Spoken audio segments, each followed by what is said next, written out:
Last night's fights was whack.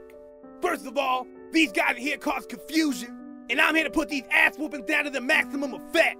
And you got these guys out here having a wrestling match? They're smiling, shaking hands, having a good old time, instead of fight for real. They're play fighting, this shit's putting me to sleep. That's not what I signed up for. Nobody wants to watch that shit, and it's definitely causing confusion to the fans and the fighters. I don't know who's judging these fights. They should have both lost the fight. Then you got this other motherfucker playing his Hollywood role on the sidelines in his hashtag silly ass suits, getting paid to sit there and state his bullshit opinion like anyone gives a fuck.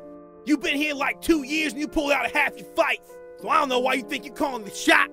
How about you win another fight or two, and then maybe you can fight me, motherfucker. P.S. I thought Thomson's bitch ass won the wrestling match.